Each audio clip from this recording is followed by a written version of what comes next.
The old rifle seemed out of place against the gleaming technology of America's most exclusive shooting range. So did Naomi Harris. Dark-skinned, silver-haired, dressed in simple clothes among tactical gear worth thousands. Colt Redding watched her enter with barely concealed contempt, nudging his associates as whispers spread through the room. Perfect target. Perfect joke. When they handed her the sabotaged weapon and cameras raised to capture her failure, no one noticed how her hands moved with practiced precision or how her eyes assessed every detail with military calculation. They couldn't see what the classified files had buried 15 years ago. That this quiet woman had eliminated more high-value targets than any sniper in history before the government erased her existence. "Grandma with a gun," someone muttered, but Whisper heard it clearly. And after years of silence, it was finally time to show these people what happens when you mock a ghost. Just before we get back to it, I'd love to know where you're watching from today. And if you're enjoying these stories, make sure you're subscribed, because tomorrow's special episode is one you definitely don't want to miss. The late afternoon sun cast long shadows across the parking lot of Precision Elite, the most exclusive shooting range in Virginia. A modest faded blue Toyota Corolla pulled into the lot, looking out of place among the gleaming Porsches, Range Rovers, and Teslas. Behind the wheel, Naomi Harris took a deep breath and adjusted her simple cotton blouse. At 62, her hair was streaked with silver, her face lined with quiet wisdom, her hands steady despite the years. "Are you sure about this, Aunt Naomi?" asked Alana, her niece, a bright-eyed journalist in her late 20s with ambitious dreams and a fire for justice. "These people can be pretty brutal." Naomi offered a gentle smile. "I'm just here to support your story, honey. Don't you worry about me." As they approached the ultra-modern facility with its glass and steel architecture, heads turned. Conversation quieted momentarily before resuming with subtle glances their way. The air inside smelled of gun oil, leather, and expensive cologne. Display cases showcased custom weapons that cost more than Naomi's house. Memberships here started at $50,000 annually, but Alana had secured visitor passes through her magazine connections. "Well, look what the wind blew in," boomed a voice from across the main lounge. Colt Redding, ex-Navy SEAL and current CEO of Red Point Weapons Technologies, strode toward them. His tailored suit barely contained his muscular frame, and his smile didn't reach his ice-blue eyes. At 45, he was the golden boy of the military-industrial complex, with government contracts worth billions and a reputation for ruthlessness clothed in patriotism. "You must be the journalist," he said too, Alana dismissing Naomi with barely a glance. "Unexpected +1. He nodded toward Naomi. Alana straightened her shoulders. "My aunt is an enthusiast. I thought she might enjoy seeing your facility while I work on my piece about accessibility in elite hobby spaces." Colt's eyebrow arched. "Enthusiast? Really?" His gaze drifted to the weathered leather case Naomi carried. "What's in the antique, ma'am? Family heirloom?" Before Naomi could answer, a circle of onlookers had formed. Tech moguls, retired generals, Wall Street predators, the upper echelon of America's power structure, all waiting for entertainment. "It's a Winchester Model 70, Naomi said quietly. "Made in 1952. A ripple of laughter spread through the group. "Hey, Colt," called out a ruddy-faced man in expensive tactical gear. "Think she knows which end the bullet comes out of?" Colt's smile widened. "Ma'am, we've got some pretty advanced systems here. Heat-sensitive moving targets, wind simulation, the works. Maybe you'd be more comfortable watching from the observation deck?" Naomi's expression remained neutral. "I'd like to try if that's all right." "Who gave Grandma a gun?" someone muttered, loud enough to be heard. Alana's face flushed with anger, but Naomi placed a calming hand on her arm. The older woman simply nodded politely, her composed nature clearly unnerving Colt more than any retort would have. "Your funeral," Colt shrugged. "We're running a little contest today anyway. Let's head to the premium range." The group moved through security doors to a cavernous indoor range unlike anything most civilian shooters ever experienced. Digital displays showed distances adjustable up to 1,000 yards. Robotic arms moved targets in unpredictable patterns, Shooters wore augmented reality glasses displaying wind conditions and other environmental factors. One by one, the elite took their turns. A software billionaire hit 8 out of 10 targets at 200 yards with a $15,000 custom rifle. A hedge fund manager with a military background did slightly better.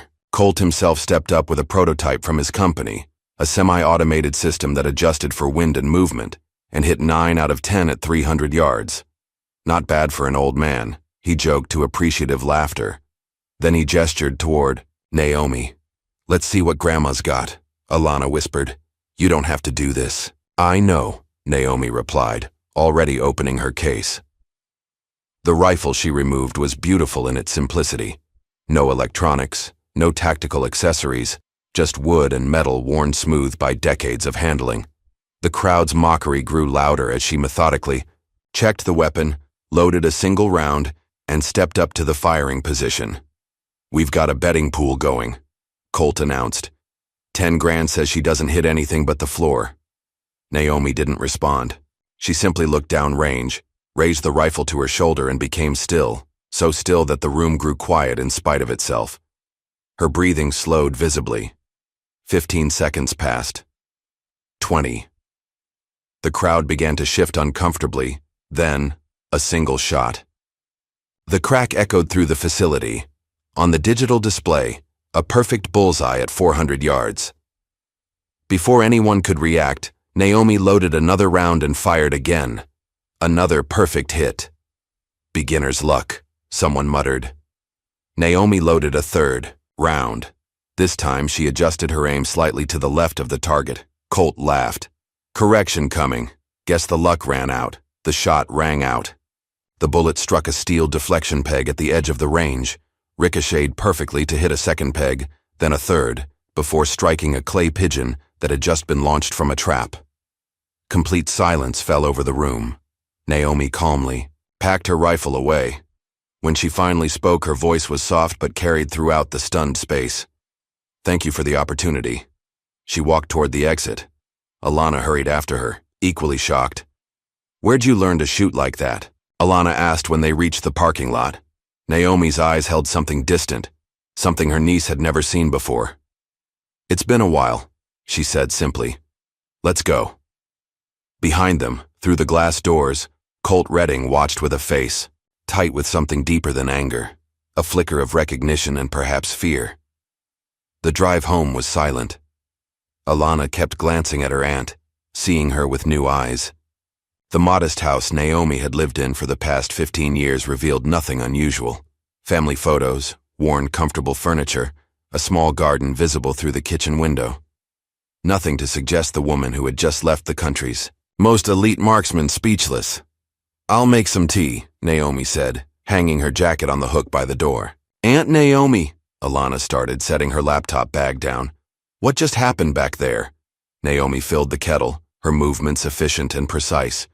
"You wanted to show contrast for your story. I think you got it." "That's not what I mean, and you know it." Alana sat at the kitchen table. "Nobody shoots like that without training, serious training." The older woman's hands paused briefly on the tea canister. For a moment, Alana thought she saw something, a flicker of memory, perhaps pain, cross her aunt's features. "Everyone has a past, honey," Naomi finally said. "Some parts of mine are just quieter than others." Mississippi, 1973, the summer. Heat pressed down like a blanket as 10-year-old Naomi balanced on a wooden crate on the back porch of her grandfather's small farm. William Harris, a wiry man with kind eyes and calloused hands, adjusted her stance. "That's it, little one. Now remember what I told you about breathing." Naomi nodded seriously. "Breathe in halfway, breathe out halfway, then hold. Good girl. And what about the wind? Watch the trees. If the leaves move, the bullet moves." Her grandfather chuckled. "Smart as a whip, just like your grandmother." He pointed to a row of cans set up along the fence. "Now take your time. A gun isn't about hurrying, it's about patience." Naomi squinted down the barrel of the old .22 rifle, focusing on a rusted bean can 30 yards away. She breathed, held, and squeezed the trigger gently. The can flew backward with a satisfying ping. I did it, Grandpa. I did it. She jumped with excitement. You sure did. He ruffled her hair, pride evident in his eyes. But remember what I always say, a gun isn't a toy, it's a responsibility, Naomi recited. And you never pointed at anything you don't intend to destroy. William nodded solemnly. That's right. The day may come when you need this skill to put food on the table or protect yourself. But I pray you never have to use it for anything but tin cans and paper targets. Back in the present, Naomi poured hot water over tea bags, the steam rising between them like the years. Grandpa taught me to shoot when I was 10, she offered. He was patient, methodical. Alana accepted the mug with a nod. But what I saw today went way beyond backyard plinking, Aunt Naomi. That was military-grade skill. Naomi sipped her tea. I served, you know that. You told us you were a supply officer. 20 years, retired as a master sergeant. That's what my discharge papers say. Something in her tone made Alana lean forward. What aren't you telling me? Instead of answering, Naomi rose and walked to a small desk in the corner. From a drawer, she removed a yellowed newspaper clipping and handed it to her niece. Local Girl Shocks County Shooting Competition, Naomi Harris, 17, outscores adult men to take first prize. The grainy photo showed a teenage Naomi holding a trophy, serious-faced, despite the achievement. That competition changed everything, Naomi said quietly, returning to her seat. A man approached me afterward. Crew cut, perfect posture. Said he was a recruiter. Said I had a gift that shouldn't be wasted. Rural Mississippi, 1980 the county. Fairgrounds swarmed with spectators and competitors for the annual shooting competition. 17-year-old Naomi stood out, one of only 3 women competing, and by far the youngest. You sure you're in the right place, girl? Asked a bearded man in a flannel shirt, eyeing her skeptically. Naomi just nodded, adjusting her stance. At the firing line. The course was challenging. Stationary targets at varying distances, followed by moving targets. 20 shots total. When the final scores were tallied, the announcer seemed almost embarrassed. First place, Naomi Harris with a score of 98 out of 100. As she accepted the modest trophy, a tall man in civilian clothes approached. He introduced himself as Captain James Miller. That was impressive shooting, especially from someone your age, he said, handing her a card. The Army could use talents like yours. We have programs that could develop what you can do. Naomi tucked the card away, not giving it much thought at the time. But 3 months later, with limited options in her small town, and college financially out of reach, she called the number. Alana set down her mug. So you enlisted because of your shooting? Partly, Naomi acknowledged, but also because I wanted more than what was available to a black girl from rural Mississippi in 1980. She fell silent then, lost in thought. Alana watched her aunt, the professional journalist in her, sensing a much bigger story than she'd anticipated. What happened after you enlisted? Naomi's expression grew distant. Basic training, advanced training, then sniper school, though they didn't call it that for women back then. Wait, sniper school? But women weren't allowed in combat roles. Then, officially, Naomi agreed. But unofficially, the military has always found ways to use talent when they need it, regardless of policy. Alana pulled out her notebook, journalist instincts fully engaged. I want to understand, Aunt Naomi. Would you mind if I look into your service record? A shadow crossed Naomi's face. You won't find much, not in the official channels. Over the next week, Alana dug deep into military archives and databases, calling contacts and cashing in favors. What she found, or rather didn't find, was disturbing. Naomi's records existed, but they were suspiciously thin. Entire years were summarized in single sentences. Commendations were mentioned, but details were redacted. Even her last known base assignment, listed as Camp Freeman, didn't appear on any official military installation lists. When Alana presented her findings to Naomi, the older woman didn't seem surprised. They were thorough, she said simply. Had to be. Who's they? Alana pressed. What were you involved in, Aunt Naomi? Naomi stared out the window for a long moment before answering. Have you ever heard of Black Echo? Alana shook her head. Good. That means they did their job. Naomi's voice took on a new edge. Black Echo was a unit that didn't exist, composed of soldiers who didn't exist, doing things that never happened. A Black Ops unit? More than that. We were the ones too. Controversial, to be acknowledged. Women when women weren't supposed to be in combat. People of color who were too visible for traditional special forces. People whose very existence would raise questions about military policy. Fort Benning, 1982. Naomi stood at attention, the only woman and one of only 3 black soldiers in the specialized training group. Despite outscoring many of her male counterparts, she was constantly passed over, relegated to support roles, her skills underutilized, until the day Colonel Raymond Jackson pulled her aside after qualification. Private Harris, he said, his voice low. Your file has come to my attention. I'll be straight with you. The Army doesn't know what to do with someone like you. Sir? She asked, uncertain. A woman with your skills creates administrative difficulties. Some believe you'd be better suited to a desk. Naomi's heart sank, but she maintained her composure. However, Jackson continued, others recognize talent shouldn't be wasted because of politics. I've been authorized to offer you an alternative path, unofficial, challenging, potentially dangerous, but your abilities would be put to full use. What kind of path, sir?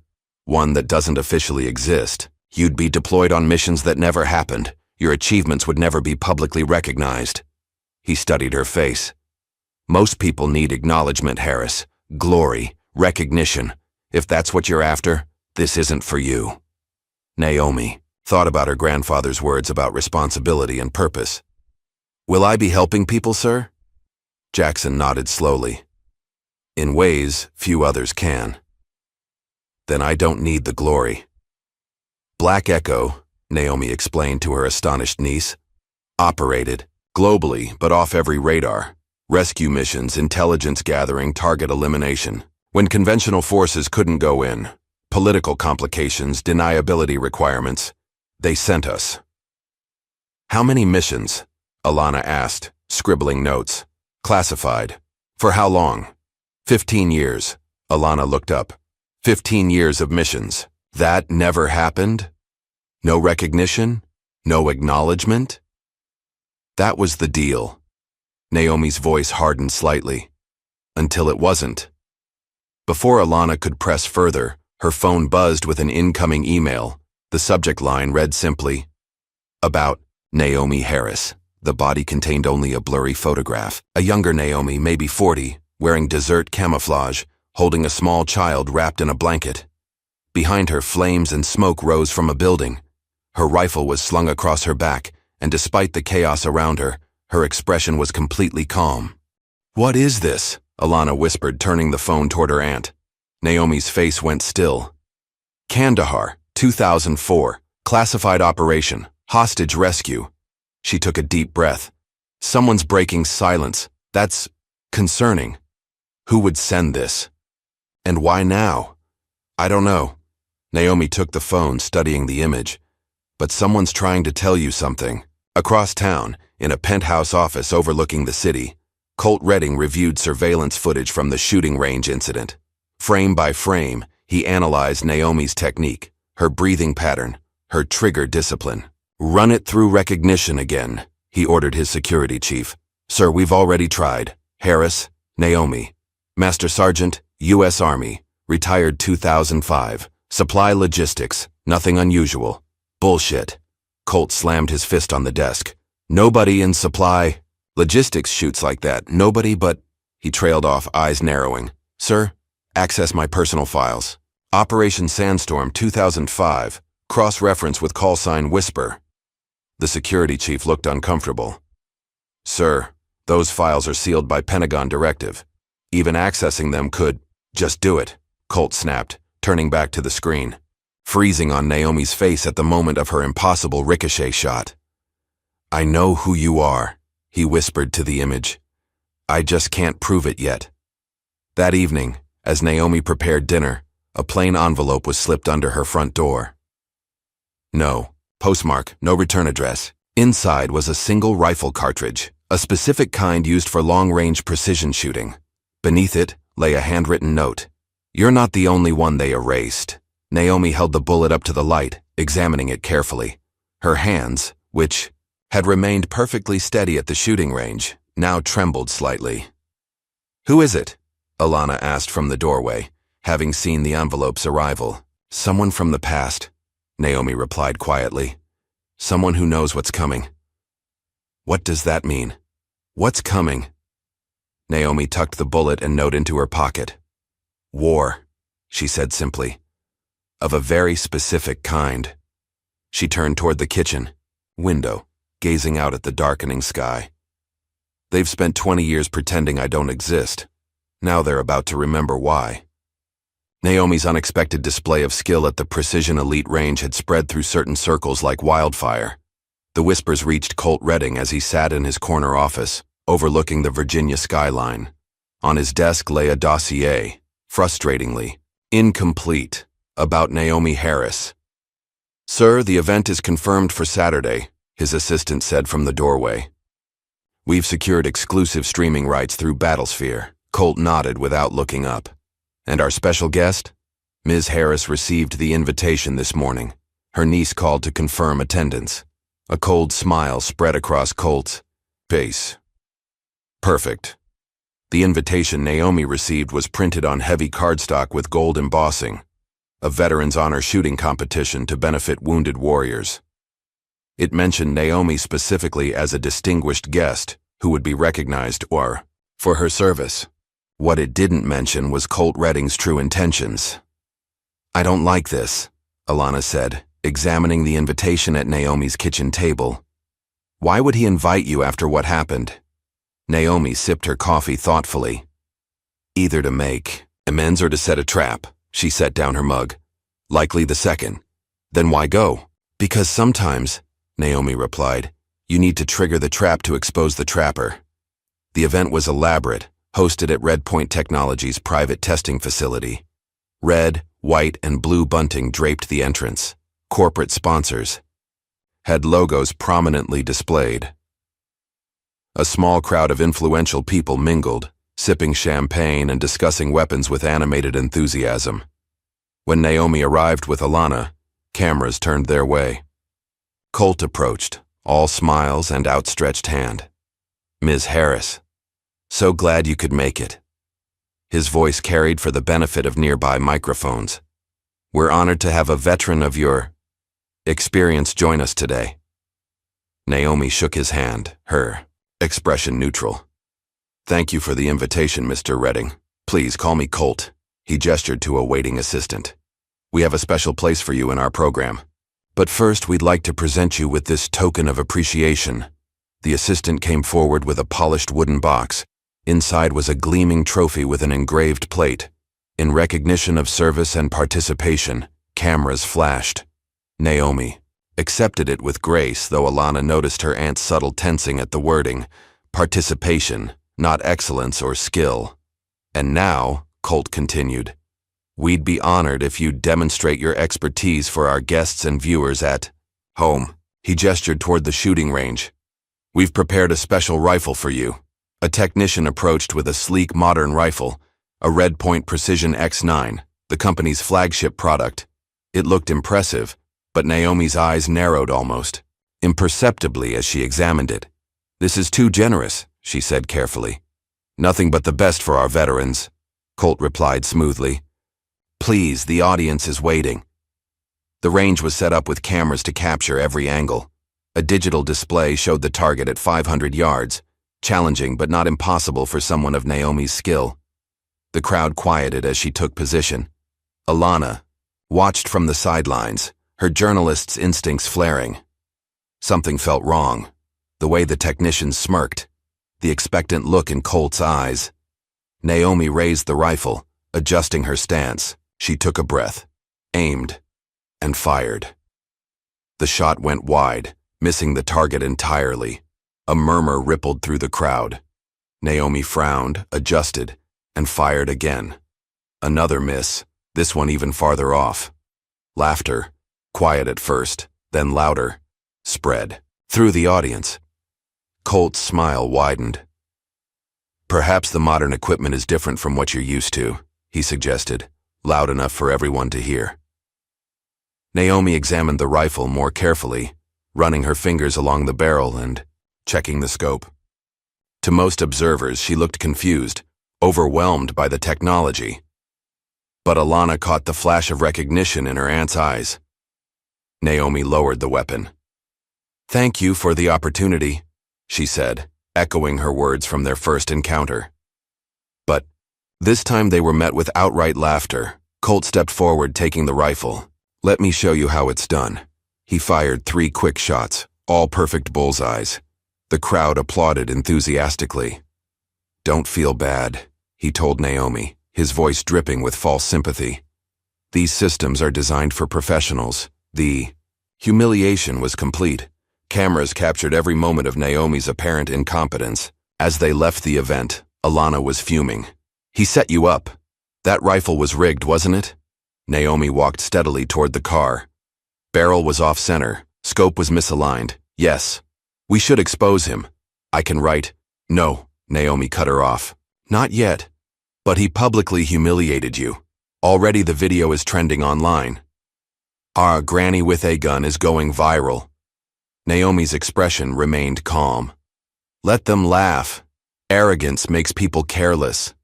How can you be so composed?" Alana demanded as they reached the car. "Don't you care that millions of people are mocking you?" Naomi finally turned to her niece, her eyes suddenly intense. "They don't understand that war is quieter than this." The statement hung in the air. Between them, laden with meaning Alana couldn't fully grasp. Back in his office, Colt replayed the footage, satisfaction evident on his face. His security chief stood nearby, watching with professional detachment. "Mission accomplished, sir? The video's getting traction. Her reputation is shot." Colt shook his head. "This was just step 1. If she's who I think she is, this won't stop her. It might not even slow her down." "And who do you think she is exactly?" Colt swiveled his chair, pulling up a classified file on his private server. "During my last deployment, there were rumors about a sniper. Call sign Whisper. Never saw her face, never heard her voice, but she had a signature style. Could make shots no one else would attempt. The brass denied she existed, called her a combat myth." His face hardened. "But I saw her work up close in Congo. 2005. You think this old woman is some mythical sniper?" The security chief sounded skeptical. "I think," Colt replied, "she's the most lethal shot in modern military history. And if I'm right, exposing and eliminating her publicly will cement Redpoint's dominance in the AI weapons market." "Eliminating?" The security chief shifted uncomfortably. "Sir, that sounds like business," Colt finished. "Our new targeting system needs a dramatic debut. What better than defeating the legend no one could ever confirm? The ghost sniper, finally revealed and outmatched by technology." He closed the file. "Put a tail on her. I want to know every move she makes." That evening, Naomi stood in her modestly sized backyard. 50 yards away, she had placed a coffee mug on a fence post. The night was quiet, only distant traffic occasionally breaking the silence. She raised her old Winchester, took a breath, and fired a single shot. The handle of the mug shattered precisely, leaving the body intact. Inside the house, Alana was on the phone with a contact, a retired Colonel Marcus Mendoza, who had served as a liaison to Special Forces units. "Colonel, I'm researching a story about unconventional units from the early 2000s. Does the name Black Echo mean anything to you?" A long silence followed. "Where did you hear that name?" Mendoza finally asked, his voice cautious. "I'm looking into the military background of a woman named Naomi Harris. She mentioned—" "Stop," Mendoza interrupted. "Not over the phone. Meet me tomorrow. The coffee shop on Willow Street, 10 a.m. He paused. "And Ms. Jenkins, if Harris is who I think she is, be careful who you share this with, especially if Colt Redding is involved." "How did you know about Redding?" Alana asked, surprised. "Because he's been looking for her for years." The line went dead. Alana turned to find Naomi, standing in the doorway, rifle in hand. "Colonel Mendoza?" Naomi asked. "You heard?" "I did." Naomi set the rifle down carefully. He was one of the few who knew the truth about Black Echo. "If he's talking, things are worse than I thought." "What do you mean?" "The protocols were absolute. No acknowledgement ever. If Mendoza is willing to meet, he believes the danger of silence now outweighs the danger of speaking." She moved to the window, scanning the street outside. "We're being watched," Alana joined her. "I don't see anyone. Dark sedan, 2 blocks down. Been there since we got home." Naomi stepped away from the window. "Pack a bag. Essentials only. We're leaving in an hour." "Where are we going?" "Somewhere I should have returned to a long time ago." The next morning, in a quiet corner of the coffee shop, Colonel Mendoza sat ramrod straight despite his 70 years. His silver hair was cut military short, his eyes constantly scanning the room. "Thank you for meeting me," Alana began. "I'm not here for you," Mendoza replied bluntly. "I'm here because if Naomi Harris is back on the radar, people need to be warned." "Warned? About what?" "She's my aunt, a retired Army." "Your aunt," Mendoza interrupted, "is the most dangerous person I ever worked with, and I ran ops with Delta Force and SEAL Team 6. He leaned forward. "If she's connected to this Red Point mess, tell Colt Redding one thing from me. If she's Whisper, she's more dangerous than anyone he ever faced." "Who is Whisper?" Alana pressed. Mendoza's expression darkened. "A ghost. 32 confirmed long-range eliminations, probably twice that unconfirmed. Could hit targets other snipers claimed were impossible." He took a sip of coffee. "After Congo, the higher-ups wanted her buried. Too many questions about having a woman in combat. Too many questions about civilian casualties that weren't her fault." "What happened in Congo?" "Classified, but I'll tell you this. Colt Redding was there. His intel was compromised. People died who shouldn't have. Whisper saved who she could." Alana leaned back, processing. "And you think my aunt is this Whisper?" Mendoza stood, leaving his coffee half-finished. "I don't think anything. Officially, no one named Whisper ever existed. Black Echo never existed. But if she is who I suspect, and if Redding is coming after her..." He buttoned his coat. God help him. Unbeknownst to either of them, a bearded man in worn jeans and a leather jacket sat at a nearby table, seemingly absorbed in a newspaper. His weathered face was partially hidden by sunglasses, but his attention was focused entirely on their conversation. When Mendoza left, the man folded his paper and followed at a distance. Outside, he paused to watch the colonel drive away, then pulled out a burner phone. "She's surfaced," he said quietly, "and Redding is hunting her." The voice on the other end was gruff. "You sure it's her? Whisper?" "It's her. I'd know that description anywhere." The man glanced back at the coffee shop where Alana remained. "What's the play, Ranger?" "Protect and observe. I'll be in touch." Across town, Naomi was packing her modest SUV when her phone buzzed with a text from an unknown number. "Watch the announcement at noon. Things are accelerating." Matt noon precisely. Red Point Technologies released a promotional video on all major networks and streaming platforms. Colt Redding, looking polished and presidential, stood before a cutting-edge weapons display. "Today we unveil the future of precision targeting, the Aura 7 AI combat system. This revolutionary technology can outperform any human sniper, eliminating human error and emotion from the battlefield." The camera panned to a sleek drone-like device mounted with an advanced rifle system. "To demonstrate Aura 7's capabilities, we're issuing a challenge to any military or civilian marksman. Next week at our Virginia Proving Grounds, Aura 7 will compete against human snipers in the most rigorous test of precision ever devised." His smile turned predatory as he added, "We're especially hoping to attract veterans with exceptional skills who may have been overlooked by traditional recognition systems." The message couldn't have been clearer. It was a public challenge to Naomi, to Whisper. Naomi watched the announcement on her phone, her expression unreadable. When it finished, she deleted the text and continued loading the car.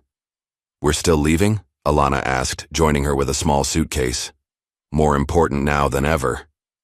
As they pulled away from the house, Naomi drove with purpose, heading west toward the Blue Ridge Mountains. From a distance, the dark sedan that had been watching the house began to follow. After an hour of driving, Naomi suddenly accelerated, took a series of quick turns through a small town, then doubled back on a Forest Service road. The maneuver was executed with such precision that their tail lost them within minutes. "How did you—" "Never mind," Alana said, watching the road behind them. "Are you going to tell me where we're going now?" "Somewhere I hope still exists," Naomi replied, turning onto an unmarked dirt road that wound deep into the Appalachian wilderness. The cabin appeared suddenly. A simple structure built of logs and stone, nearly invisible among the trees. It looked weathered but solid, with a small covered porch and narrow windows positioned for optimal visibility of the surroundings. "What is this place?" Alana asked as they parked. "Safe House." Black Echo maintained several across the country. Naomi retrieved a key from beneath a specific stone in the pathway. "Haven't been here in 15 years. Let's hope the protocols were maintained." Inside, the cabin was sparse but functional. A layer of dust covered everything, but otherwise it appeared untouched. Naomi went directly to a bookshelf and removed a specific volume, The Art of War. Behind it was a small keypad. She entered. A code and a section of the floor slid open, revealing a ladder down to a hidden bunker. "Come on," she said, descending into the darkness. The bunker was climate-controlled and surprisingly well-preserved. One wall held weapons in locked cases. Another displayed maps and photographs. Filing cabinets lined a third wall, while a communications station occupied the fourth. Alana stared in disbelief. "This has been here all this time?" Black Echo operated independently. We needed resources they couldn't deny providing. Naomi opened a cabinet and removed a folder labeled Personnel Classified. Inside were photographs and dossiers of a dozen individuals. She spread them on a table. "My team," she said softly. "The ones they erased." Alana examined the photos. Men and women of various ethnicities, all with the same intense focus in their eyes that she'd begun to recognize in her aunt. What happened to them? Some died in the field. Some disappeared into civilian life. Others, Naomi's voice hardened. Others were eliminated when they became inconvenient. She pointed to one photo, a younger man with sharp features and intense eyes. Thomas Reed, call sign Ranger, best spotter I ever worked with, officially killed in action in 2006. Her finger moved to another photo. Maria Delgado, Cipher, communications expert, training accident in 2007. Another photo. James Wilson, Shadow, infiltration specialist, suicide in 2008. You don't believe the official stories? I know they're lies. Naomi opened another folder, this one labeled Congo, 2005. This is where it all fell apart. The file contained mission briefings, target information, and after-action reports, all heavily redacted, but one name appeared repeatedly in the margins, Colt Redding. He was CIA liaison for our operation, Naomi explained. Provided intelligence on a warlord using child soldiers. We went in based on his intel. Her voice remained steady, but her eyes betrayed deep emotion. The intel was wrong, deliberately wrong. Why would he do that? Because the warlord was actually a government official running a black market operation that benefited certain American interests. Redding was protecting him. We were sent to eliminate a decoy. Naomi's hand tightened on the folder. When I realized the deception, I aborted the official target and redirected to extract the children being held as soldiers. Against orders? Against everything. Direct violation of mission parameters. But I couldn't leave those kids. Naomi closed the folder. After that, Black Echo was decommissioned, records purged. Some of us were given cover identities and sent back into normal military roles. Others weren't so lucky. She reached into her pocket and withdrew the bullet that had been left at her door. This is a round used exclusively by Ranger.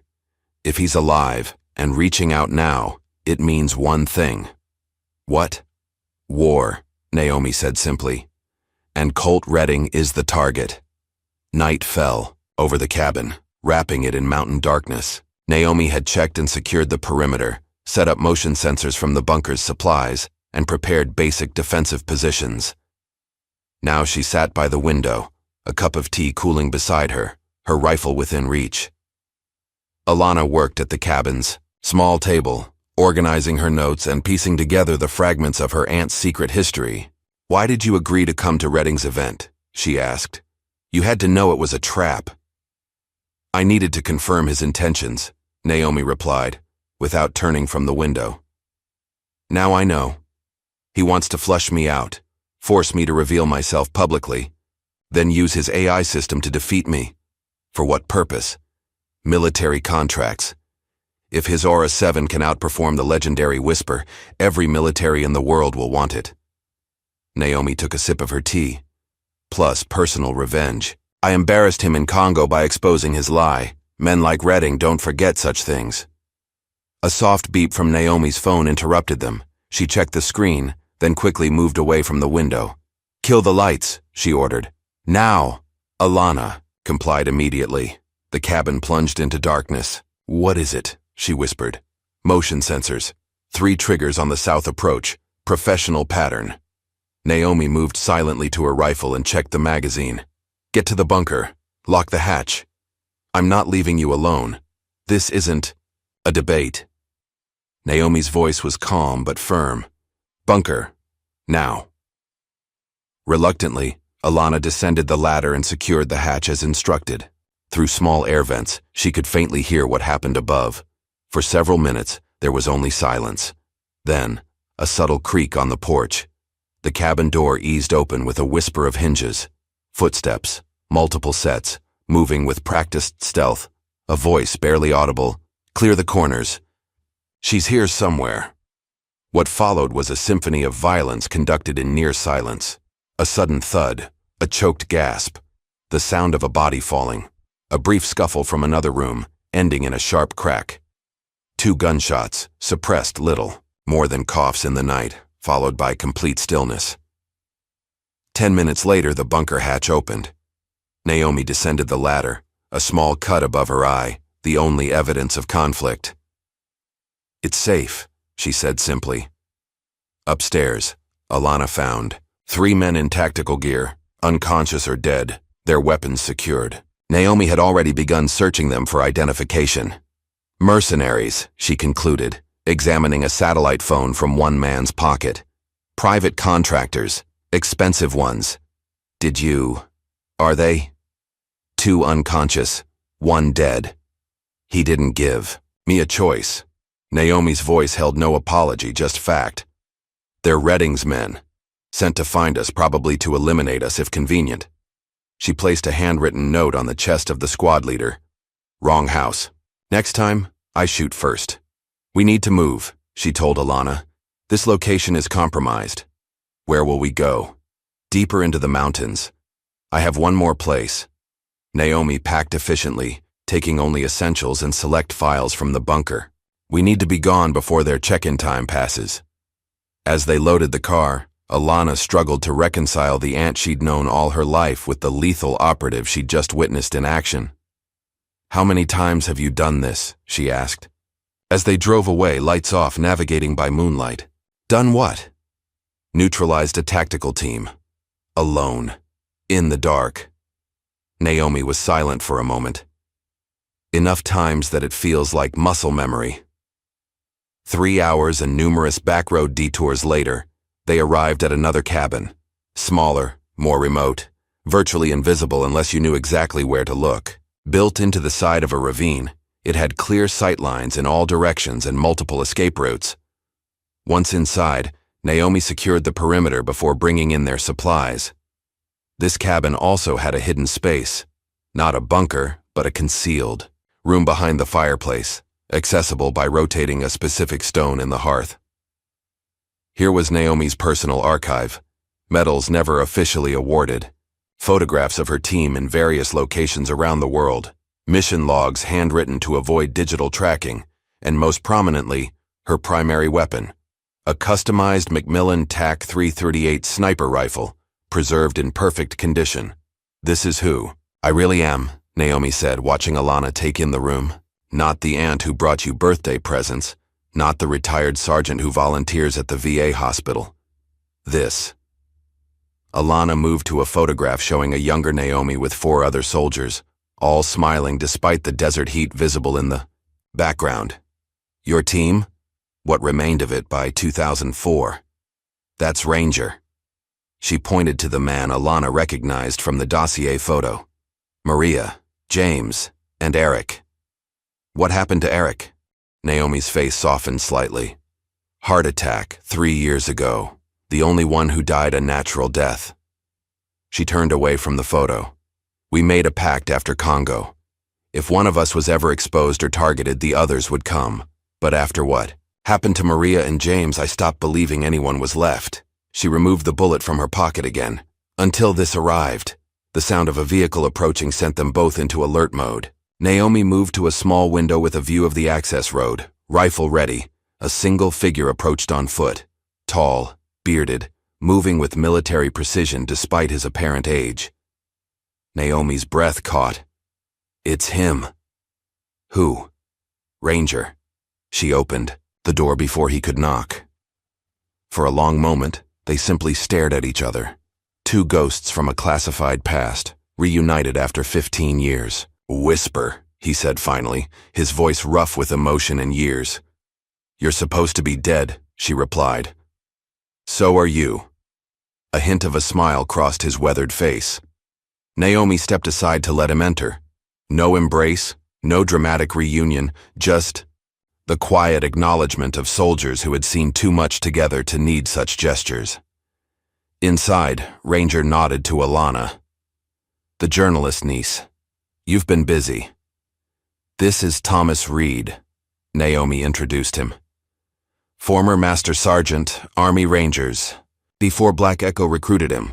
Just Ranger now, he corrected. Haven't been Thomas Reed since 2006. He placed a file on the table, recent surveillance photos of Colt Redding, blueprints of Red Point's facilities, and details about the Aura 7 system. He's placed a bounty on you. 5 million private channels. Only. If you're killed during his public demonstration, Aura 7's value doubles overnight. Ranger's expression darkened. It's not just business for him, though. It's personal. Congo, Naomi nodded. More than that, you're the loose end that proves everything. The Black Echo operation, the falsified intelligence, the civilian casualties he caused. Ranger sat heavily in a chair. He's been hunting all of us for years, found Maria in Venezuela, James in Oregon. And you? Nearly got me in Alaska. I've been off-grid since. He studied Naomi. Why come back now? Why risk exposure at that shooting range? I didn't, Naomi explained. Alana brought me there for her story. Pure coincidence. There are no coincidences in our world, Whisper. Ranger turned to Alana. Did someone suggest that specific range to you? Alana thought back. My editor. He said it would be perfect for my piece on elite hobby spaces. Your editor's name? William Brandt. Ranger and Naomi exchanged a look. What? Alana asked. William Brandt died in 2010, Ranger said quietly. Former CIA worked with Redding in Africa. Someone's been playing a very long game. The implications settled over the room like a heavy cloud. Alana had been unknowingly used as bait to draw Naomi out. I'm so sorry, she whispered, horrified. I had no idea. Not your fault, Naomi assured her. But it means we have less time than I thought. Redding has been planning this for years. She moved to her weapon case and began methodically checking her rifle, falling into the familiar routine of someone preparing for combat. I don't need new tech, she told them as she worked. I am the weapon. Alana watched her aunt transform before her eyes, posture straightening, movements becoming more precise, eyes taking on the focused intensity she'd seen in those old photographs. What's your plan? Ranger asked. Redding wants Whisper? He gets Whisper, but not on his terms. You can't just walk into his facility, it's a fortress. I don't intend to. Naomi loaded her rifle with practiced efficiency. But I do intend to tell my story. The real story. She turned to Alana. That's where you come in.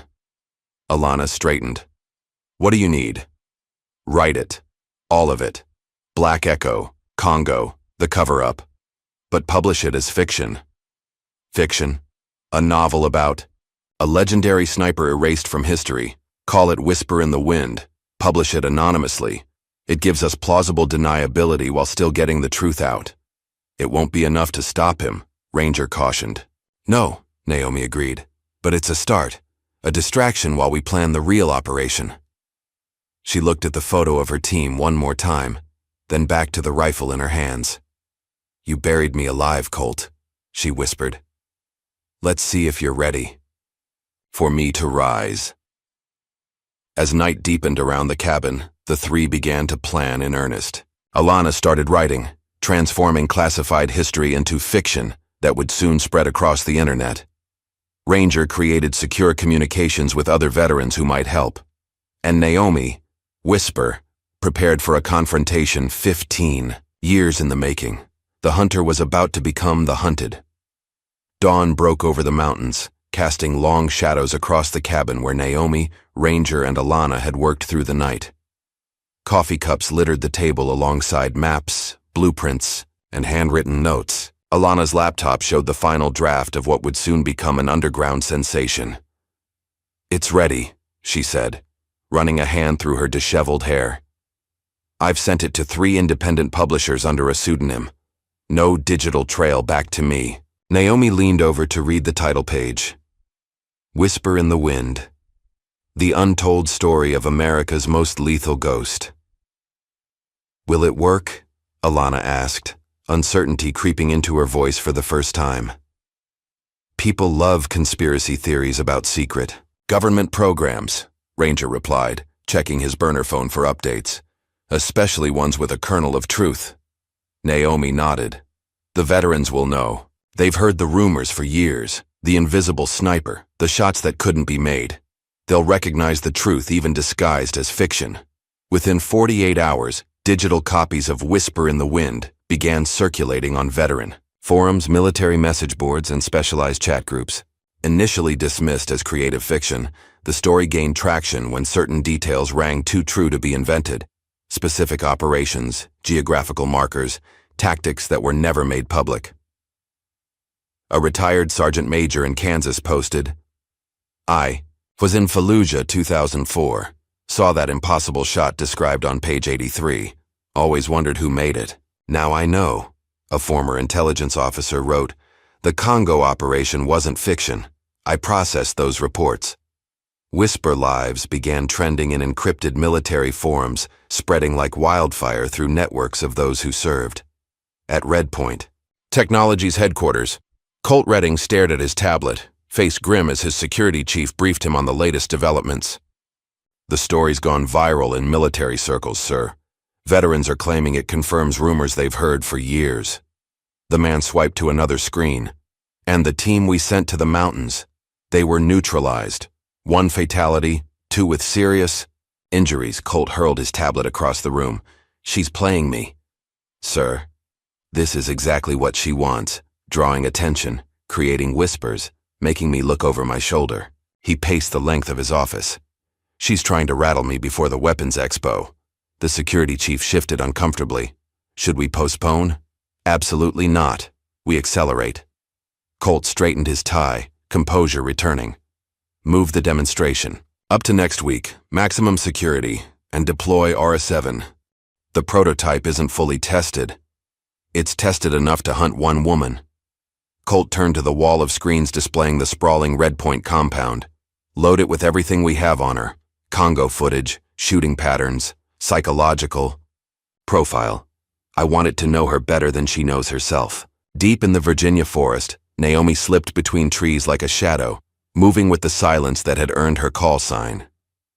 200 yards behind her, the sleek shape of RS-7 hovered, its sensors scanning the terrain for heat signatures, movement patterns, and disturbances in the undergrowth.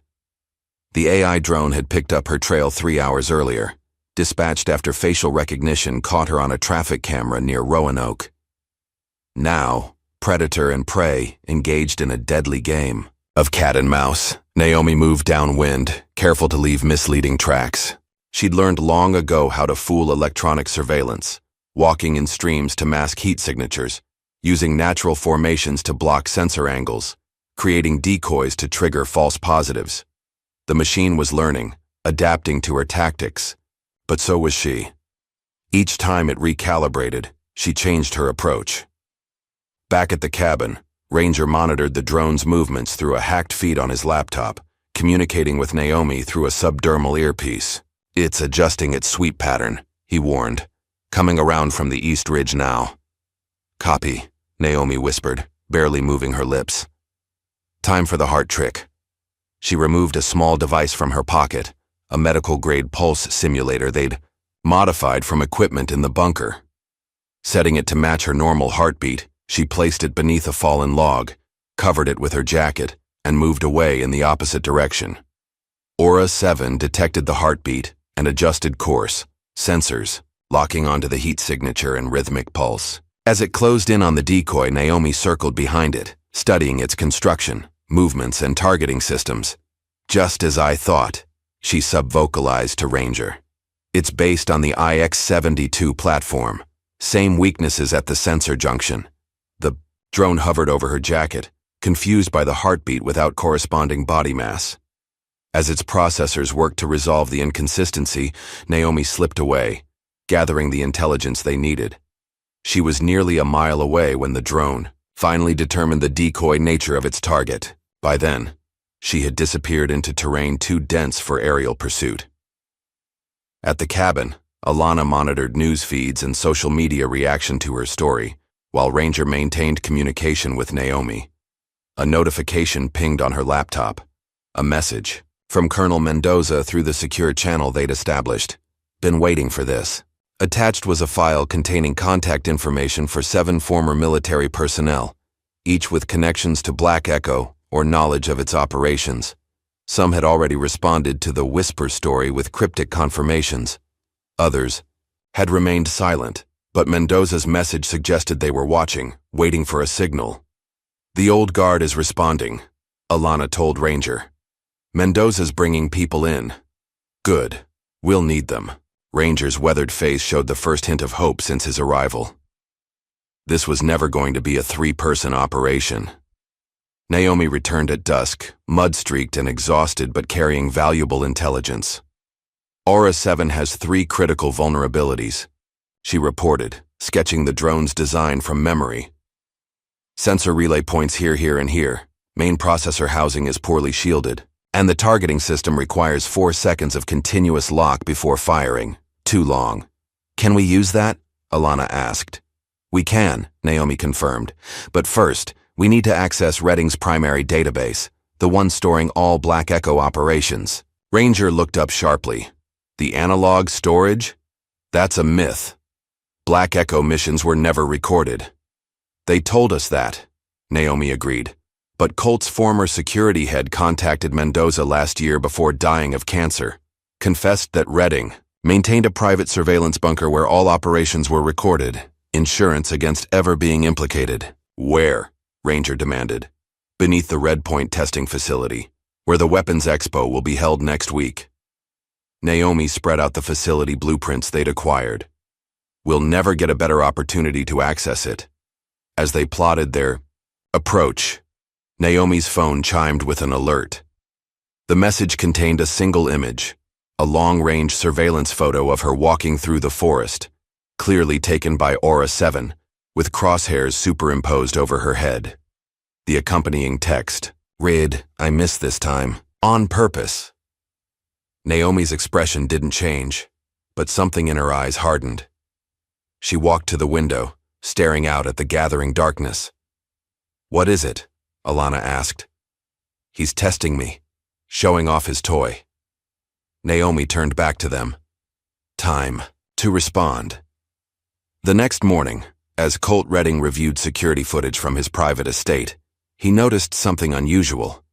The camera monitoring his personal garden had shifted position slightly. Checking the feed, he found the lens had been shot out, a clean, precise shot from a distance well beyond his perimeter sensors. In the garden itself, security found a single rifle cartridge pressed into the soil of his prize roses. Attached was a handwritten note. "I haven't even started." Colt's face went pale, then flushed with rage. "She was here," he hissed. "On my property. Find out how." But the security team found nothing. No footprints, no disturbed locks, no additional evidence. Just the impossible shot and the mocking message. It was the opening move in a chess game that both players had been preparing for over 15 years. The Weapons Expo was a week away, moved up at Colt's insistence. Redpoint Technologies campus buzzed with activity. Security personnel, technical teams, media coordinators, all preparing for what Colt had promised would be a transformative moment in defense technology. Behind the scenes, his composure was cracking. The Whisper story had spread far beyond military circles, picking up mainstream attention. Several news outlets had run features questioning whether the fictional Whisper might be based on a real operative. Veterans had begun coming forward with anonymous accounts of impossible shots and rescue operations conducted by an unseen sniper. "Shut it down," Colt ordered his PR team. "Discredit the story. Call it conspiracy theories and stolen valor." "We're trying, sir," his communications director replied. But Colonel Mendoza gave an interview on the Wilson podcast yesterday. "What?" Colt's voice was dangerously quiet. She swallowed nervously. "He didn't confirm anything specific, but he said, and I quote, 'There are operations this country has conducted that will never be acknowledged, performed by soldiers who officially don't exist. I've worked with such people. They deserve better than erasure.'" The interview had gone viral when retired General David Lancaster, a highly respected former Joint Chiefs member, had shared it with a single comment. Echo Unburied. Colt dismissed his team and locked himself in his office, pulling up classified files on his secure server. If Whisper was mobilizing her old contacts, he needed to know who might surface. He scrolled through personnel files, crossing off those confirmed dead, noting those still potentially active. His phone rang, a secure line used only for his most sensitive contacts. "What?" "Sir, there's been a breach at the Utah facility." The voice belonged to his head of special security. "Someone accessed the Aura-7 test systems last night, uploaded something." "What was uploaded?" "Some kind of decision tree algorithm. We're still analyzing, but initial tests show the system becoming hesitant when presented with certain combat scenarios." "Explain." "When we simulate civilian presence or potential collateral damage, the targeting protocol now initiates an extended verification process that wasn't in the original programming." Colt slammed his fist on the desk. "She's corrupting my AI with her precious morality." He took a breath, forcing calm. "Purge the system. Full reset to factory protocols." "Sir, that would eliminate months of machine learning." "Do it. Now." After hanging up, Colt stared at the wall of awards and photographs documenting his meteoric rise. Everything he'd built was at risk because of one woman who refused to stay buried. In a hotel room in Arlington, Virginia, Naomi sat across from an aging man in an expensive suit, General Thomas Whitaker, former Special Operations Commander and current board member for several defense contractors, including Redpoint. "This meeting never happened," Whitaker said, nervously adjusting his tie. "I'm only here because Lancaster insisted." "Yet here you are," Naomi observed calmly. In the corner, Alana sat with a camera discreetly recording. "What do you want, Whisper?" Whitaker asked, using her call sign as both acknowledgement and surrender. "The truth, on record. About Black Echo, Congo. The decision to erase us." Whitaker's face aged 10 years in an instant. "You don't understand the complexity." "I understand perfectly," Naomi interrupted. "Political expediency, avoiding congressional oversight, preventing questions about women in combat roles, covering up Redding's intelligence failure." "It wasn't just Redding," Whitaker protested.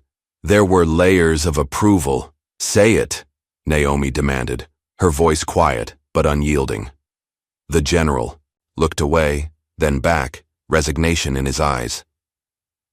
"We created Black Echo because we needed deniable assets, operators whose very existence violated military policy, but whose skills were too valuable to ignore." When the Congo operation went sideways, the potential exposure was deemed an unacceptable risk. The unit was disbanded, records purged. And the operatives? Reassigned, given cover identities. Most accepted the arrangement. Most, Naomi repeated, but not all. Whitaker's expression darkened. Some were considered continuing security risks. Those decisions were made at levels above me. You mean Maria, James, the training accident and the suicide? The general didn't answer, which was, "Answer enough. Say it for the camera, General. America deserves to know what was done in its name." "We buried Black Echo to avoid a PR disaster," Whitaker finally admitted. "And yes, certain operators were neutralized when they threatened to go public."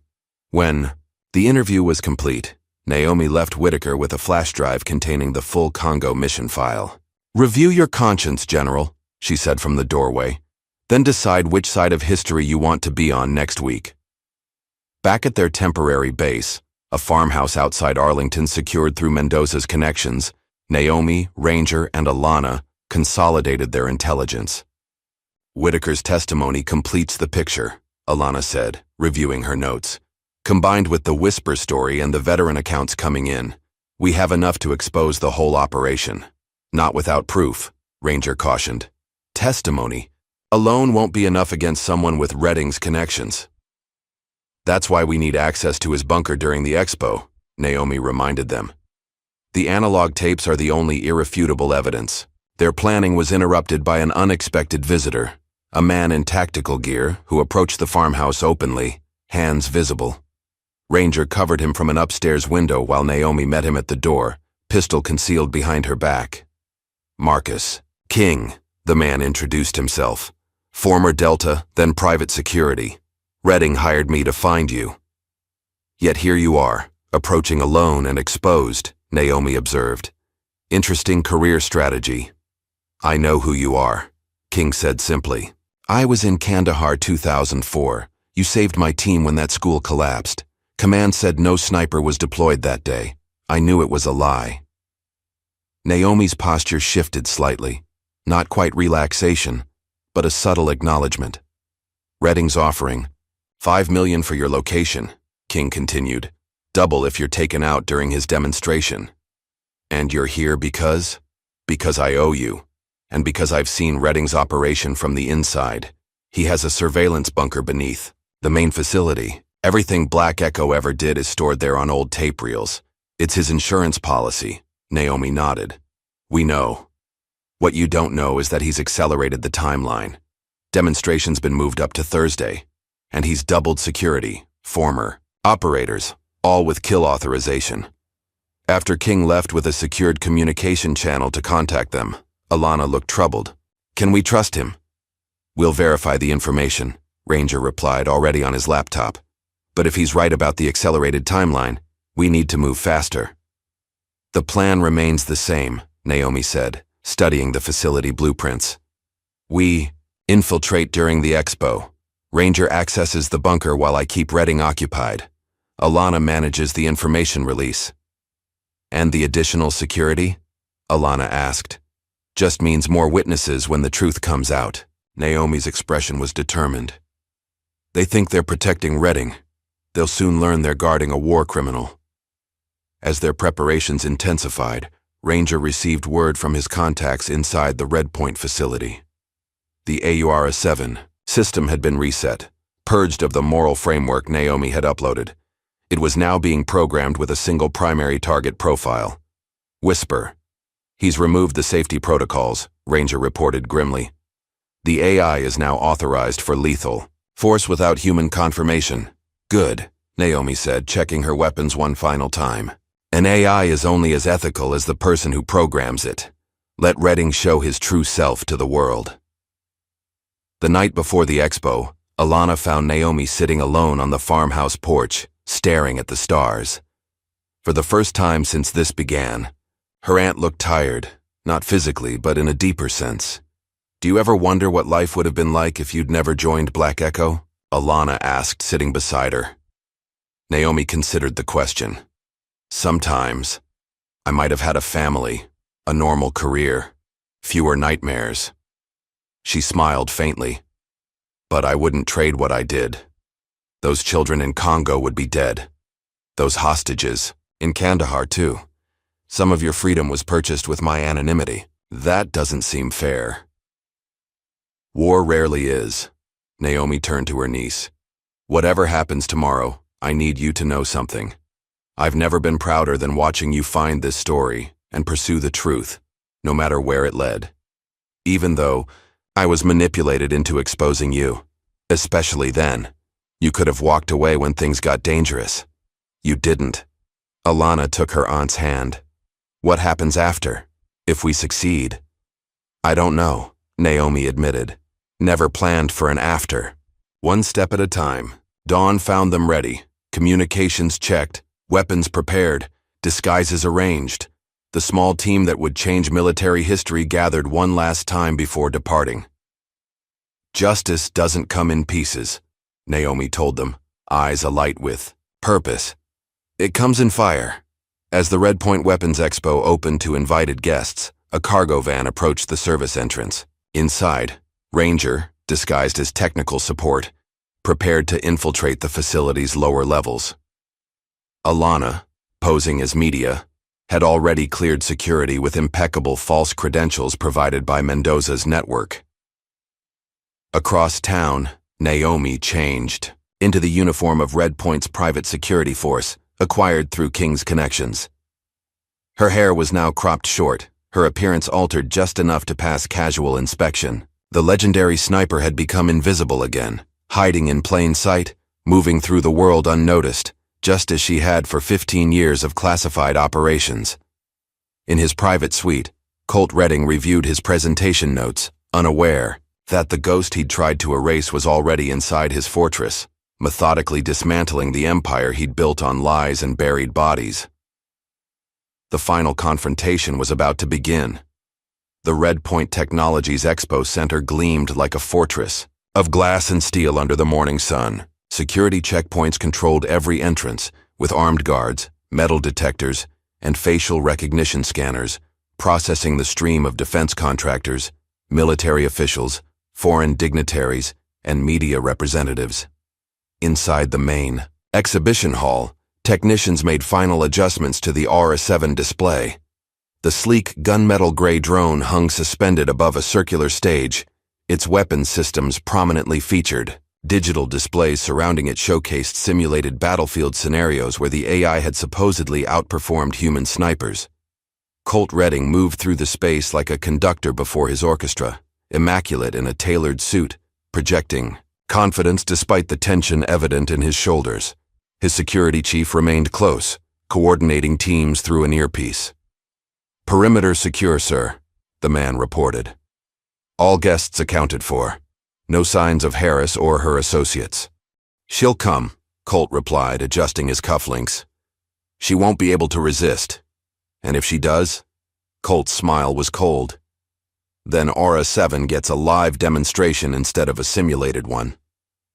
At the media entrance, Alana presented her credentials, a press pass for Jennifer Carson from Defense Technology Review. The scanner beeped confirmation, and she was ushered inside with other journalists. She wore a conservative pantsuit, hair pulled back, glasses adding to her disguise. A small camera disguised as a pen was clipped to her lapel, while a more substantial camera hung around her neck. "First time at Red Point?" asked a fellow reporter as they moved toward the press section. "Yes," Alana replied with a practiced smile. "Heard great things about their new AI system. Redding's betting his whole company on it. Word is, military contracts worth billions are riding on today's demo." Alana nodded, taking her assigned seat near the front of the press area. From here, she had clear sightlines to both the main stage and a service corridor leading to the facilities' lower levels. Her phone buzzed with a secure message. "In position." Our Ranger had entered 30 minutes earlier with a maintenance crew, his worker's uniform and forged ID badge drawing no special attention. Now he was making his way toward the building's central utility hub, where access to the subterranean levels could be found. The most difficult infiltration was Naomi's. As Colt's paranoia had grown, he'd added biometric verification for all security personnel. The facial recognition system would immediately flag her if she attempted to enter normally. Instead, she'd taken a far riskier approach. 2 hours before the event, a catering truck had delivered refreshments for the expo staff. Hidden in a compartment beneath stacked boxes of coffee supplies, Naomi had been wheeled straight through the loading dock security. Now, dressed in the black tactical uniform of Red Point's elite security team, she moved with purpose through the building's maintenance corridors, a stolen ID clipped to her vest. The first phase of their plan was in motion.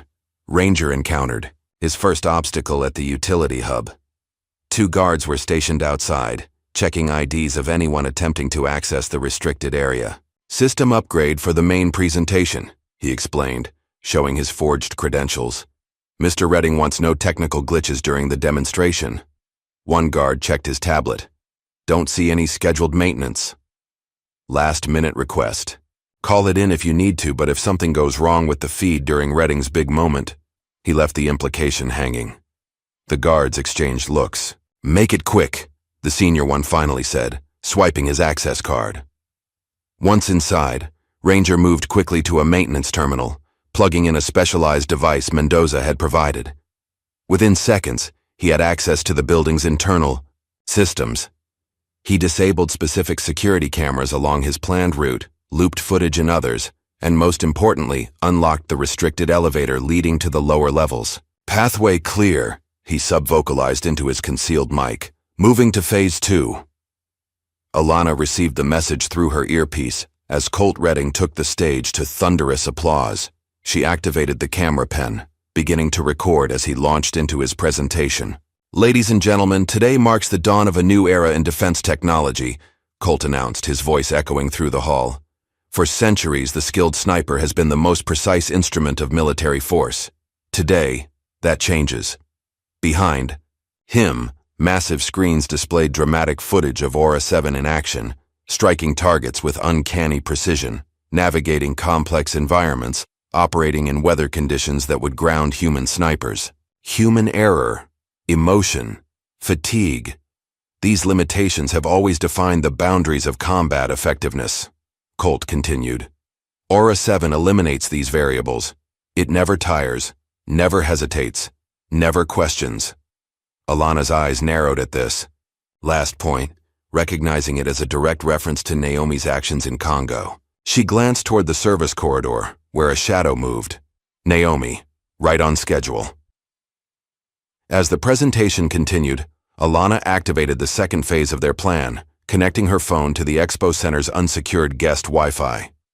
The specialized program Ranger had installed began its work, quietly infiltrating the presentation system. Deep beneath the facility, Ranger had reached his target, a reinforced door marked Archive, Authorized Personnel Only. The keypad lock required a 6-digit code, which Marcus King had provided. He entered the numbers, holding his breath until the light flashed green. Inside was a windowless room filled with old-fashioned tape reels on metal shelves. Analog storage, chosen specifically because it couldn't be hacked remotely or erased. With an EMP, each shelf was labeled by year and operation code. "I'm in," he whispered. "It's all here. Everything." He quickly located the section marked Echo OPS 2002-2005 and began photographing the labels with a specialized scanner that could read through the protective cases. The final shelf contained what they needed most: tapes labeled Congo, Sandstorm, Complete. Removing a small device from his pocket, Ranger connected it to the room's outdated but functional computer terminal. This would be the trickiest part: digitizing selected portions of the analog tapes and preparing them for transmission. Naomi moved through the expo center with the confident stride of someone who belonged there. Years of operating in hostile territory had taught her to blend seamlessly into any environment. Security personnel barely glanced at her as she positioned herself along the wall of the main exhibition hall, just another guard ensuring the event's safety. From here, she had a perfect view of Colt on stage, now demonstrating Aura 7's targeting capabilities using simulated scenarios. The system can identify, track, and neutralize targets based on specific parameters, he explained to the rapt audience. Even the most elusive subjects can be located and eliminated. The screens behind him showed heat signatures being tracked. Through dense forest, footage Naomi recognized from her own encounter with the drone days earlier. Her hand moved to her earpiece. "Status?" she sub-vocalized. "Archive located," came Ranger's hushed reply. "Digitizing key footage now. 5 minutes. To transfer." "Feed is ready," Alana confirmed. "Waiting for your signal." Naomi checked her watch. Everything was aligned for the moment she'd been planning since receiving that bullet in her mailbox. The moment 15 years of buried truth would finally see daylight.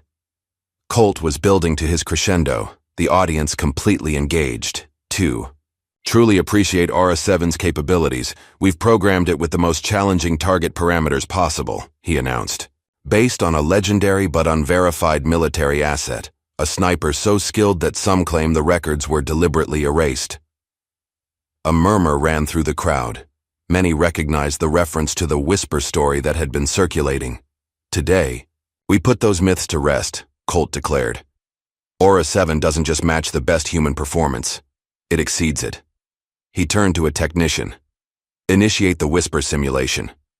As the command was entered, Alana pressed execute on her phone.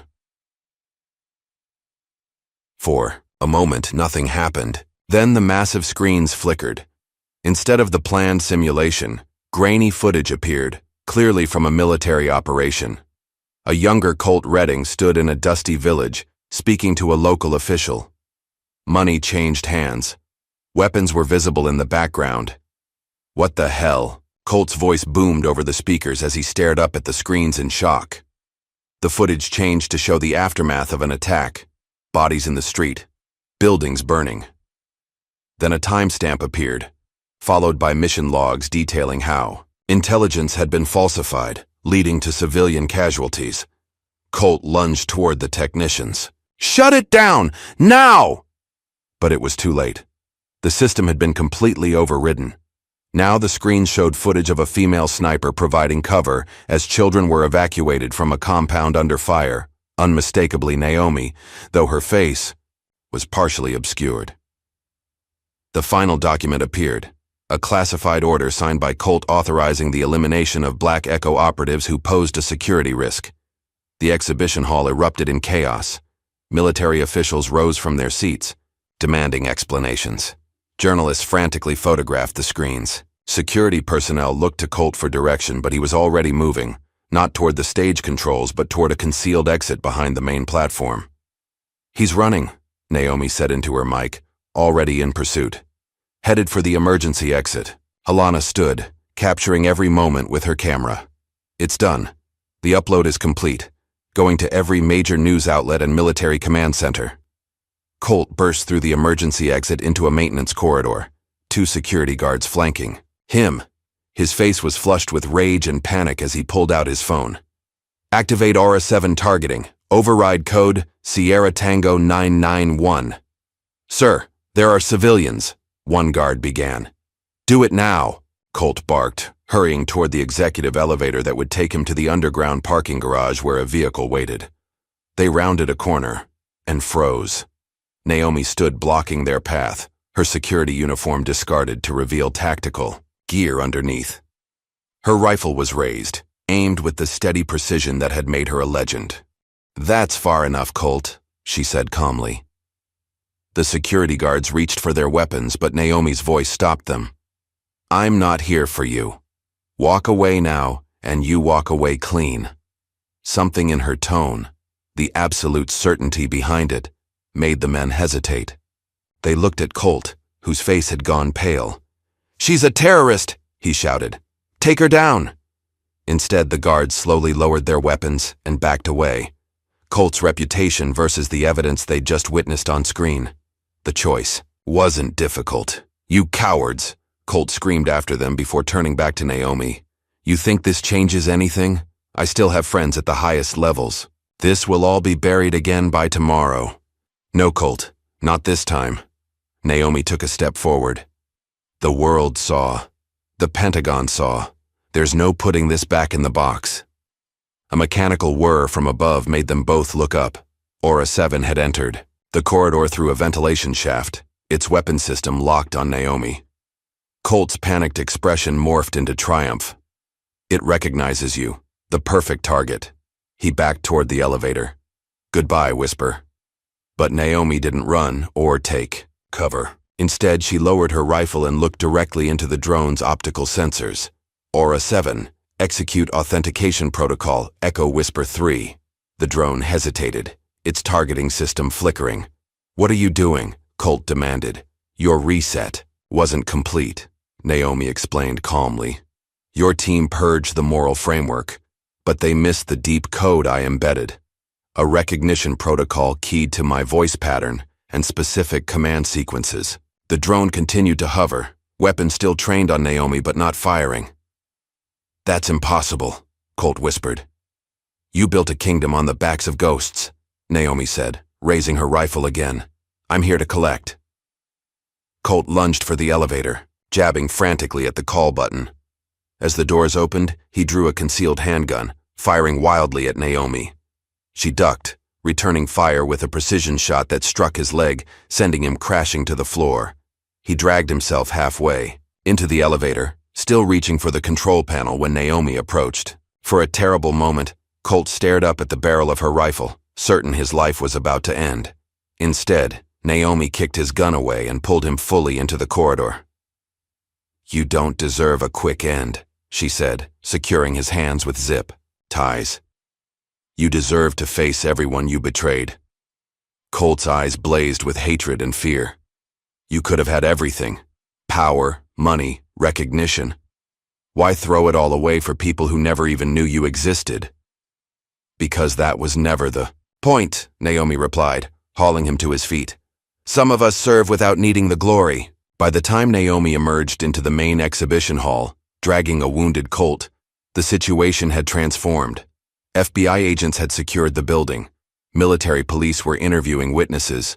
News cameras captured every moment as Naomi handed Colt over to federal authorities. Colonel Mendoza approached, accompanied by several senior military officials. You've set off a firestorm, Master Sergeant, he said, his formal address acknowledging her true rank for the first time in years. It was long overdue, sir, she replied. Reporters swarmed around them, shouting questions. One voice rose above. The others, who are you, really? Naomi looked directly into the cameras. This moment, after 15 years of shadows and silence, demanded truth. My name is Naomi Harris. They called me Whisper. I was never supposed to exist, but now, you all do. The statement rippled through the crowd and across airwaves, cementing a legend that had lived in whispers and rumors for over a decade. As federal agents led Colt away, his empire crumbling around him, Ranger joined Naomi and Alana near the exit. The archives? Naomi asked quietly. Secured, Ranger confirmed. Complete copy transmitted to 7 separate secure locations. It can never be buried again. Alana looked at her aunt with new understanding. What happens now? Naomi watched as Colt disappeared into a government vehicle, his future now as uncertain as hers had been for so many years. Now, she said, we make sure the ghosts are finally heard. 3 months passed. Autumn painted the Virginia hills in gold and crimson as Naomi stood on the porch of her modest home, watching the sunrise with a cup of coffee warming her hands. The media storm had eventually subsided, leaving in its wake a transformed landscape, both personal and political. She heard Alana's car coming up the driveway long before it appeared around the bend. Her niece had changed too, more confident, more focused. The Pulitzer Committee had shortlisted her comprehensive series on Black Echo, now running in major publications worldwide. Morning, Alana called, carrying a thick envelope as she climbed the porch steps.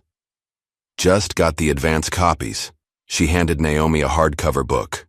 Whisper in the Wind, the true story of America's ghost sniper. Naomi's name was listed as a contributor alongside Alana's, with a foreword by Colonel Mendoza. Still feels strange, Naomi said, turning the book in her hands, seeing it all in print. People needed to know the truth, Alana replied, settling into a chair beside her aunt. Not just about you, but about all of them. The them she referred to were the other Black Echo operatives, those who had survived and those who hadn't. In the months following the expo, investigations had uncovered the full extent of the program and its subsequent cover-up. Congressional hearings were ongoing, military policies were being revised, and most importantly to Naomi, the fallen were finally being acknowledged. "Have you heard from Ranger?" Alana asked. Naomi nodded. "He's in Washington today. The memorial design is being finalized." The Black Echo Memorial had been approved for Arlington National Cemetery, a simple black granite wall bearing the names and call signs of operators who had served in the unit, including those who had been erased after Congo. Maria would have hated all this attention, Naomi said with a small smile. "But she would have loved the justice," Alana replied. Their conversation paused as another vehicle approached, an official government car. Senator Lauren Bennett, the newly appointed head of the Senate Intelligence Oversight Committee, had become an unlikely ally in the push for transparency and reform. "Ms. Harris," the senator greeted as she joined them on the porch. "The president signed the Ranger Act this morning. Named after Thomas Reed, the legislation established new protections for covert operators and whistleblowers, ensuring that no future unit could be erased for political convenience." "James would be proud," Naomi said quietly, thinking of her fallen teammate whose death had been falsely labeled a suicide. "There's something else," Bennett continued, handing Naomi an official envelope. "Your records have been unsealed and restored, all of them. The Joint Chiefs wanted you to have this before the public ceremony next week." Inside was a silver star, one of several commendations that had been stripped from her official record when Black Echo was disbanded. "I didn't do it for medals," Naomi said, closing the box. "No," Bennett agreed. "You did it despite knowing you'd never receive them. That's why you deserve them now." After the senator departed, Naomi and Alana sat in comfortable silence, watching. Birds flit between the autumn trees. "Something unexpected came by yesterday," Naomi finally said. "A letter from a girl in Mississippi, 12 years old, says she read about me and wants to learn how to shoot." "What will you tell her?" Naomi smiled, remembering her grandfather's gentle guidance all those years ago. "First, learn how to breathe." The trial of Colt Redding dominated news cycles for weeks. Charged with multiple counts of conspiracy, fraud, obstruction of justice, and violations of international law, he faced the public reckoning he had so desperately tried to avoid. Naomi attended only once, on the day she was called to testify. Her testimony was measured, precise, devoid of personal vendetta, despite everything he had done. She recounted the Congo operation in clinical detail, explained the subsequent cover-up, and confirmed the authenticity of the archived footage. When asked about her feelings toward the defendant, she surprised the courtroom with her response. "I don't hate Colt Redding. I pity him. He never understood that true strength isn't found in erasing others to elevate yourself. It's found in standing up when no one will ever know your name." Colt, hollow-eyed and diminished in his prison jumpsuit, couldn't meet her gaze. Outside the courthouse, reporters thrust microphones toward her. "Will justice be served today, Ms. Harris?" "Justice isn't just about one man's punishment," she replied. "It's about systemic change. That work is just beginning." On a crisp November morning, the first official reunion of Black Echo veterans took place at Colonel Mendoza's lakeside home. Only 7 had survived to see this day, but they gathered with a sense of both solemnity and celebration. Ranger was there, still walking with a slight limp from his encounter with Aura 7 during those tense days before the expo. He and Naomi stood side by side as Mendoza raised a toast, to those who lived in the shadows so others could stand in the light. Later, as they walked along the lakeshore, Ranger handed Naomi a small package. "Found this in the archives. Thought you should have it." Inside was an old cassette tape labeled simply, "Echo Team, Downtime, Kandahar 2004. When played on Mendoza's vintage stereo, it revealed ordinary moments.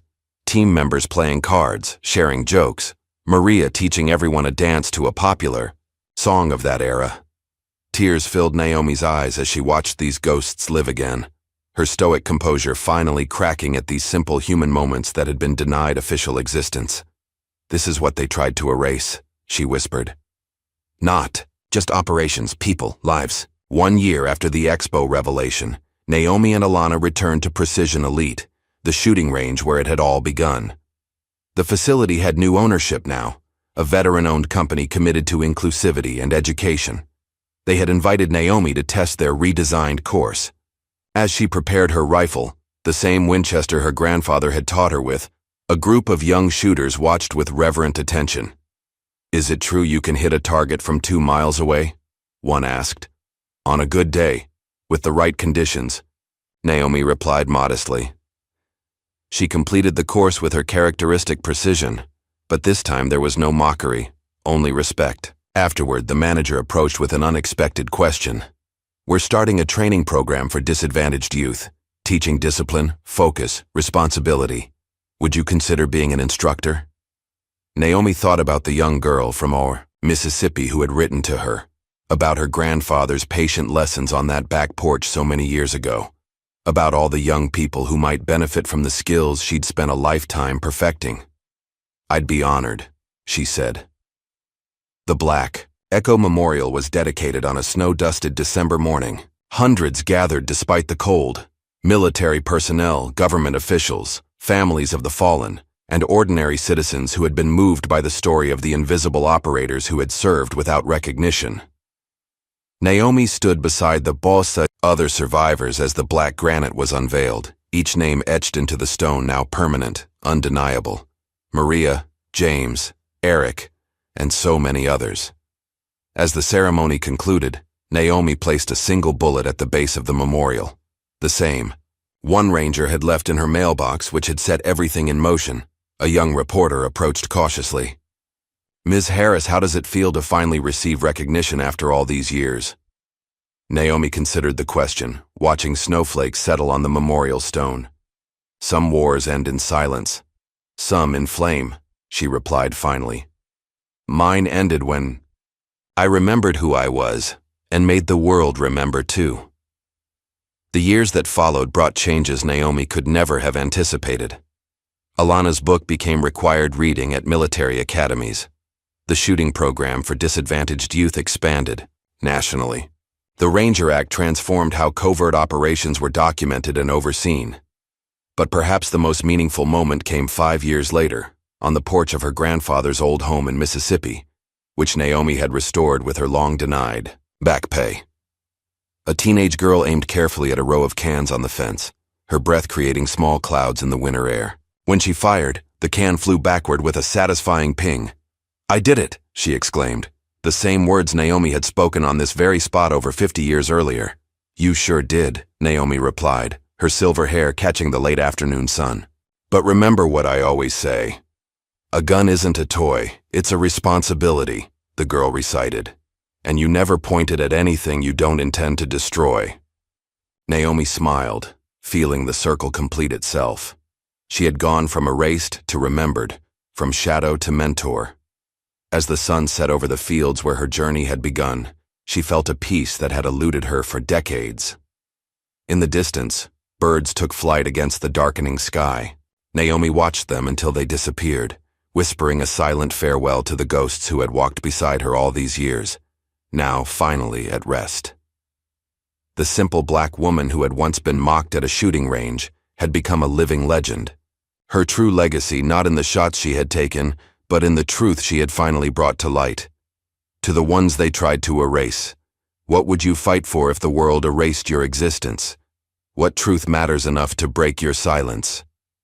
If this story of justice and redemption resonated with you, hit that like button and subscribe for more powerful narratives that explore the strength hiding in ordinary lives.